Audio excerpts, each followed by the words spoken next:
Hello everyone, welcome back. ഇന്നൊരു chicken fried rice ആണ് തയ്യാറാക്കുന്നത്. അതിനു മുമ്പായി വീഡിയോ ആരെങ്കിലും സബ്സ്ക്രൈബ് ചെയ്യാതെയാണ് കാണുന്നതെങ്കിൽ പ്ലീസ് ഒന്ന് സബ്സ്ക്രൈബ് ചെയ്ത് സപ്പോർട്ട് ചെയ്യണേ.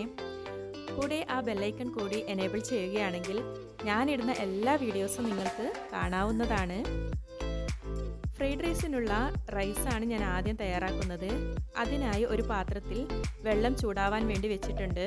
ഇപ്പോൾ അത് നന്നായി തിളച്ച് വന്നിട്ടുണ്ട്. ഇനി ഇതിലേക്ക് അല്പം ഓയിലും കുറച്ച് ഉപ്പും ചേർത്ത് കൊടുക്കുന്നുണ്ട്. ഇനി ഞാൻ 2 ഗ്ലാസ് ബസ്മതി റൈസാണ് ഇതിലേക്ക് ചേർത്ത് കൊടുക്കുന്നത്. ഇനി ഇത് വെന്ത് വരുന്നത് വരെ ഒന്ന് വെയിറ്റ് ചെയ്യാം.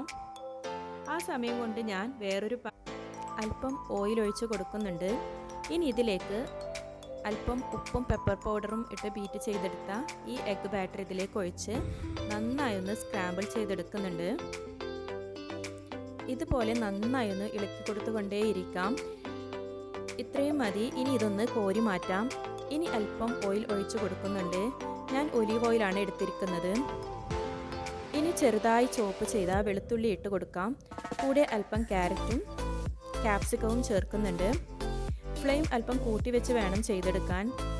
നന്നായി ഒന്ന് ഇളക്കിയെടുക്കാം. ഇനി ചിക്കൻ ഇതുപോലെ കട്ട് ചെയ്തത് ചേർത്ത് കൊടുത്തിട്ടുണ്ട്. ഇത് ഉപ്പും അല്പം പെപ്പർ പൗഡർ ചേർത്ത് വേവിച്ച ചിക്കൻ ബ്രസ്റ്റ് പീസാണിത്. ഇനി എല്ലാം കൂടി മിക്സ് ആക്കി എടുക്കാം. ഇനി 2 ടീസ്പൂൺ സോയാ സോസും 1 ടീസ്പൂൺ വിനെഗറും 1 ടേബിൾ സ്പൂൺ പെപ്പർ പൗഡറും ചേർത്ത് മിക്സ് ചെയ്ത സോസും കൂടി ഞാൻ ഒഴിച്ചു കൊടുക്കുന്നുണ്ട് ഇതിലേക്ക്.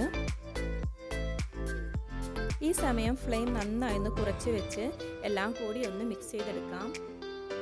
ഈ സമയം ആവശ്യത്തിനുള്ള ഉപ്പും കൂടി ചേർത്ത് കൊടുക്കാം. ഇനി ഇതിലേക്ക് നേരത്തെ വേവിച്ച് ഊറ്റിയെടുത്ത റൈസ് ഇതുപോലെ കുറച്ചായി ഇതിലേക്കിട്ട് പതുക്കെ ഇളക്കി കൊടുക്കാം. ചിക്കൻ പീസും വെജിറ്റബിൾസും എല്ലായിടത്തും ആകുന്നത് വരെ ഇതുപോലെ ചെയ്തെടുക്കാം. ഇനി 1 ടീസ്പൂൺ സോയാ സോസും ചേർത്ത് കൊടുക്കുന്നുണ്ട്. ഇത് നേരത്തെ വേവിച്ചെടുത്ത ചിക്കൻ്റെ സ്റ്റോക്കാണ്. ഇനി ഇതും കൂടി ഇതിലേക്കൊന്ന് ഒഴിച്ചു കൊടുക്കാം.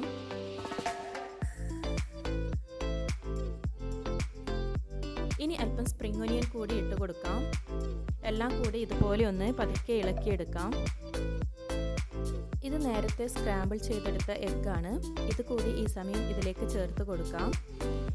ഇനി പതുക്കെ എല്ലാം കൂടി ഇളക്കി യോജിപ്പിച്ചെടുക്കാം. അങ്ങനെ ഇപ്പോൾ ചിക്കൻ ഫ്രൈഡ് റൈസ് റെഡിയായി.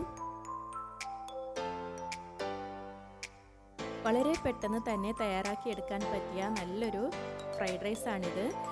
കുട്ടികൾക്ക് ലഞ്ച് ബോക്സിലൊക്കെ കൊടുത്തു വിടാൻ പറ്റിയ ഒരു ഫ്രൈഡ് റൈസ് കൂടിയാണ്. അപ്പോൾ ഫ്രൈഡ് റൈസ് ഇഷ്ടപ്പെട്ടാൽ ലൈക്ക് ചെയ്യാനും മറ്റുള്ളവർക്ക് കൂടി ഒന്ന് ഷെയർ ചെയ്ത് കൊടുക്കാനും മറക്കരുത്. Thank you for watching. See you another recipe. By.